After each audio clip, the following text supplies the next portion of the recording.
Our major selling point of the Commander format has always been the diversity of viable archetypes, from go wide aggro to artifactocrats, ad nauseam combo to coin flip chaos. Commander is a frontier of deck building ingenuity and variance. But over the format's meteoric rise to the Magic spotlight, it seems that a lone strategy still stood in their comrade shadows. Voltron. The simple joy of suiting up your commander and smashing face is sadly sapped by the game plan's fragility, usually succumbing to the weaknesses of the colours that best support the strategy, typically red and white, which lack the breadth of efficient card draw and ramp their neighbours in the colour ply have. So let me show you how you can turn this glass cannon into a steel saber that'll let you smite all those opponents who mocked you for using commander damage as a legitimate win con. The first card on this list is from the most recent set, Adventures in the Forgotten Realms. That card is Fighter Class. This enchantment is a member of the class cycle, which sees a return of Zendikar's level up mechanic, and allows you to invest mana to accumulate abilities. With flavour as strong as the steel your opponents will be tasting, we'll be adding this to Armory for the use of the first two abilities, or levels. Level 1 gives you access to your inventory, that is your library, tutoring for an equipment when it enters the battlefield, giving another piece of welcome redundancy for effects such as Steel Shaper's Gift, Stoneforge Mystic, and Open the Armory. Although there is a discrepancy between the cards' colour identities, I've used Stoneforge Mystic as the closest parallel since they share the same CMC, are both permanent, and allow you to reduce the overall mana spent to cast and equip your equipment. This manifests on Stoneforge via her activate ability that allows you to simply put an equipment from your hand onto the battlefield, whereas with Fire Class we must invest 3 mana to get a permanent 2 mana discount on all equip costs going forward. Obviously Stoneforge's ability is more powerful, but the level of investment is still safer than any crypto Elon Musk decides to tweet about, as we're getting a comparable amount of value as Stoneforge's ability gives us. If we consider equipment such as the Sword Cycle and Whispersil Cloak, the total mana spent to cast and equip is less with a Fighter Class on level 2 than using Stoneforge to cheat them out. A play optimization that most players learn early on is to play your spells at the last moment possible, in order to limit the amount of interaction our opponents can have with us and our permanents. Interaction is the bane of the Voltron archetype, as this strategy relies solely on fragile permanents like auras, and can be set on back on mana efficiency easily, due to the additional mana that is needed for equip costs. Shimmermere can help mitigate if not prevent this problem to some degree, as giving all your artifacts flash means we can avoid devastating sorcery speed effects such as Shatterstorm and end hostilities. In addition to giving our decks an agility bonus, if paired with effects like Sigarda's Aid or Hammer on Nazan, we can turn our equipment to deadly combat tricks with combinations such as Colossus Hammer and Shriekmaw, or even use our equipment to nullify removal by flashing in Darksteel Plate or Swiftfoot Boots. Faith Unbroken. This card is Oblivion Ring's aura counterpart, exiling a creature an opponent controls until the aura leaves the battlefield. On face value it seems fragile in isolation, as if you're priming yourself for a 2-for-1. But if we construct our deck with enough cards that protect our commander, this card will remain unbroken too. With indestructible hexproof or protection on our commander, the regular 2-for-1 interaction that is synonymous with auras is nullified. In this scenario, it is unlikely that an opponent other than whose creatures are O-ringed will want to commit their nature's claims or mortifies, as, more often than not, there are larger problem enchantments on the battlefield such as Rhystic Study or Smothering Tithe. Gyripa Ori, deceptively effective due to its symmetry. Gyripa Ori assists in evening out the deficiencies of ramp and card draw that Voltron colours are sorely missing, giving you an extra land drop and a fresh 3 cards once you play out your hand. It's an understandable concern that the universal nature of Ori's effect will inevitably benefit your opponents too, but if we consider how other colour combinations ramp, it's not as grave as it first seems.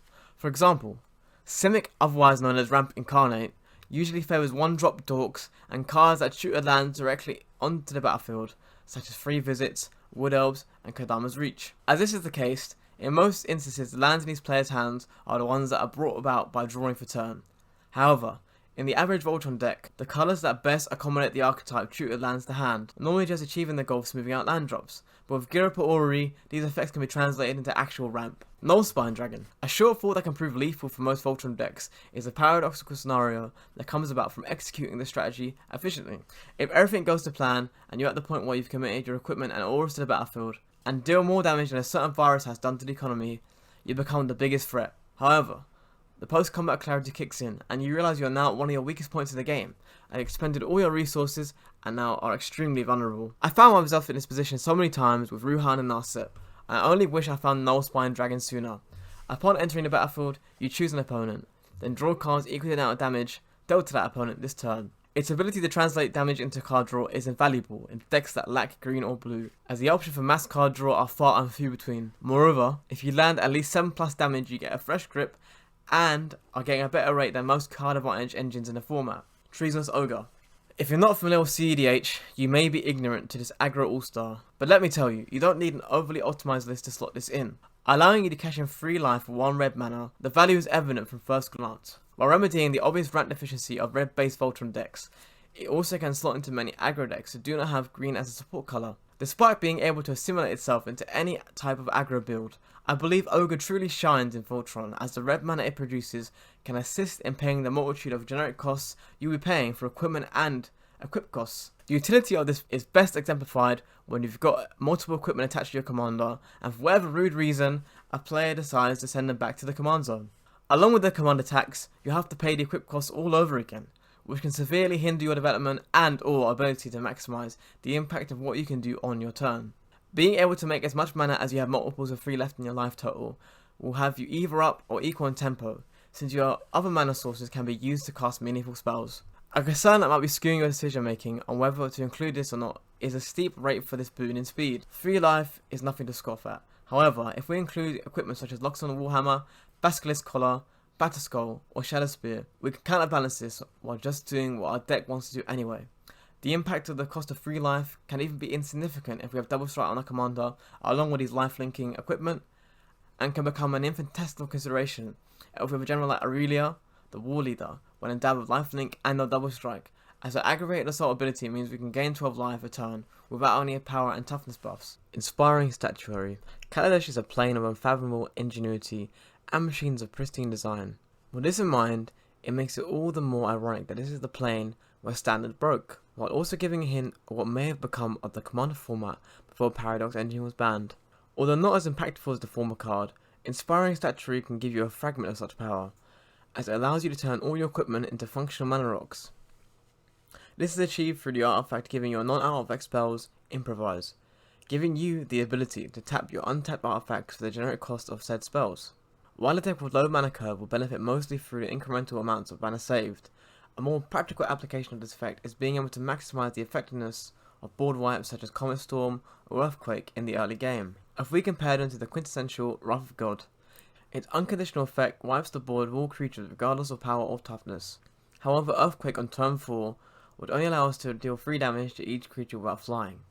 With Statuary alone, the amount of damage is increased by 1, and having 1 or 2 equipment on the battlefield will further elevate this number to 5 or 6 damage, meaning we can effectively and reliably get rid of most key creatures at this stage of the game.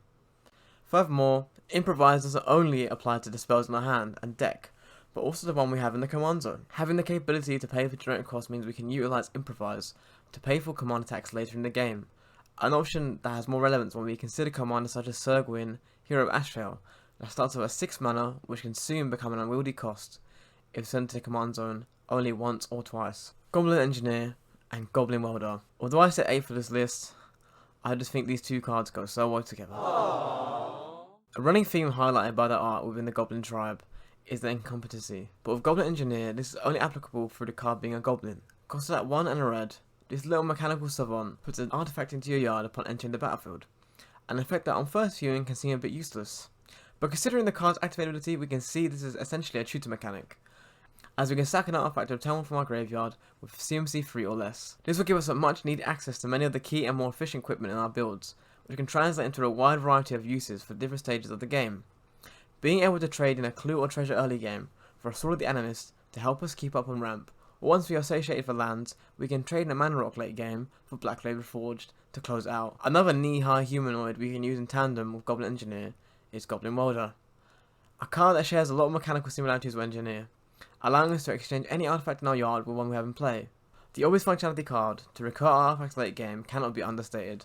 However, there is one more use that may go undetected, unless we delve into the semantics of the card. As it says target player, you can use this effect to tinker with any artifact on the field, and replace it with one from the same player's yard, letting you swoop in for the assist of another artifact based deck, or function as artifact removal, exchanging a Cauldron Complete for our Mind Stone as an example. I hope these suggestions will find it into your Voltron decks, and please let me know if there's any cards you play that you just think everyone needs to have in their Voltron deck. And also let me know, who is your favourite Voltron commander? And as always, thank you so much for watching. Subscribe for new content every Monday.